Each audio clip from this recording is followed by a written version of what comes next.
আসসালামু আলাইকুম। Welcome to Seema's healthy lifestyle.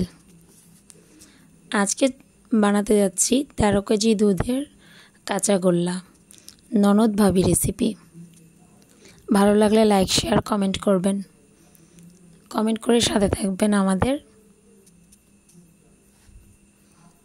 দিয়ে দিচ্ছি গরম দুধে লেবুর রস অনেকটা চেপে, তারপর দিয়ে দিচ্ছি,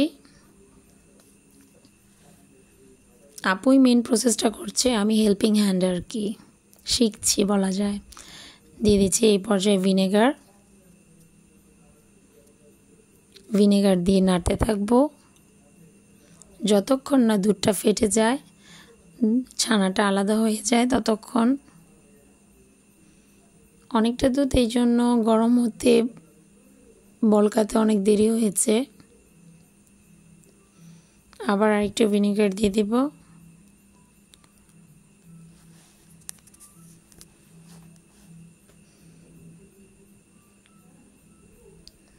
তারপর নাড়তে নাড়তে এক পর্যায়ে দেখা যাবে যে ছানাটা ছেড়ে দিচ্ছে।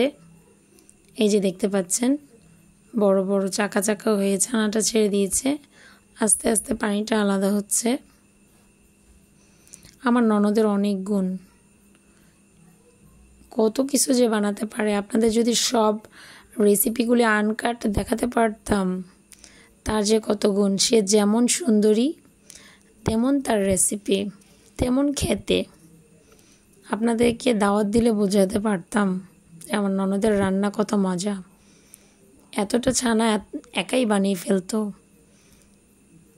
আমি বলেছি দেখে শিখবো, তাই আমাকেও ডেকে নিয়েছে।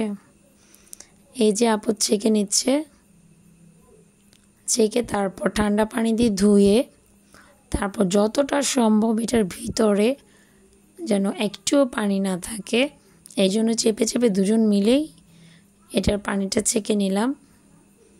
তারপর গরম গরম একেবারে মাখিয়ে নেব। এই যে এটার এখন এরকম দেখাচ্ছে, গরম গরম মাখাতে হবে। ঢেলে দিয়েছি ডিশে।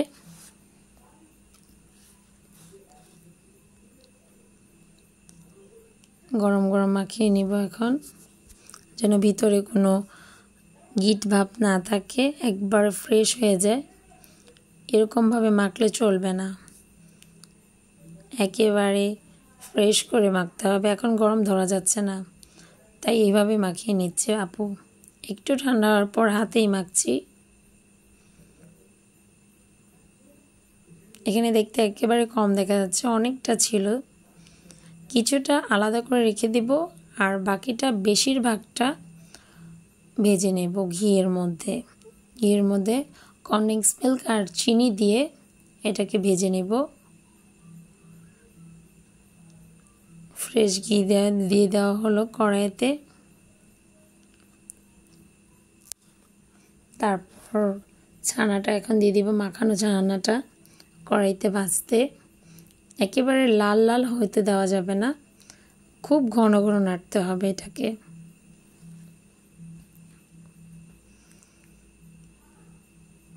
হাতে করা মিষ্টি ছানার কাঁচাগোল্লা এগুলো খেলে আর বাজার থেকে খেতে ইচ্ছা করবে না মন। আপনারাও বানিয়ে খেতে পারেন, খুব ইজি প্রসেসে কাঁচাগোল্লা। এই যে কনডেন্স মিল্ক দিয়ে খুব ঘন ঘন নাড়ছে। এটার পরিমাণ একটু কম হলে নাড়াটা এত কষ্ট লাগে না, তবে আমাদের পরিমাণটা বেশি ছিল, তাই খুব নাড়তে খুব কষ্ট হয়েছে। এখানে চিনির পরিমাণ একেবারে কম যাবে। 13 কেজি দুধে আমরা শুধু আধা কেজি থেকে একটু কম চিনি ইউজ করেছি, পুরো আধা কেজিও ইউজ করিনি। আপনাদের যাদের ডায়াবেটিসের প্রবলেম আছে, তার চিনি ছাড়াও করতে পারেন। এটা খেতে খুব বেশি খারাপ লাগবে না। যদি কনডেন্স মিল্ক আর ঘি থাকে সাথে, তাহলে এটা চিনি ছাড়াই ভালো লাগে। এই যে এক্সট্রা করা ছানাটা দিয়ে দিলাম, আর এখন দিয়ে দিব পাউডার দুধ। আর মাখানোর সময় ঘি ইউজ করেছি, বাট দেখাতে পারলাম না। আবার মুখ দিয়ে সেম প্রসেস, খুব গরম তাই এইভাবে মাখছি। ভালো করে মাখিয়ে নেওয়ার পর ঘি তো মাখানোর মধ্যে দিয়েছি, আর এখানে হাতে লাগানোর জন্য ফ্রেশ ঘি নিয়ে নিয়েছি। হাতে লাগিয়ে তারপরে এই বল বানাচ্ছি। বানিয়ে গুঁড়ো দুধে ডুবিয়ে দিব। গুঁড়ো দুধটার সাথে মিক্স হয়ে যাবে। এই যে তৈরি আমাদের একেবারে homemade A to Z homemade কাঁচাগোল্লা। এটা চলে যাবে বাহিরে 2 ভাইয়ের কাছে, প্লাস আমরা খাবো। আরও ছিল, তবে এতটুকু দেখালাম আপনাদের সাথে। আরও আছে।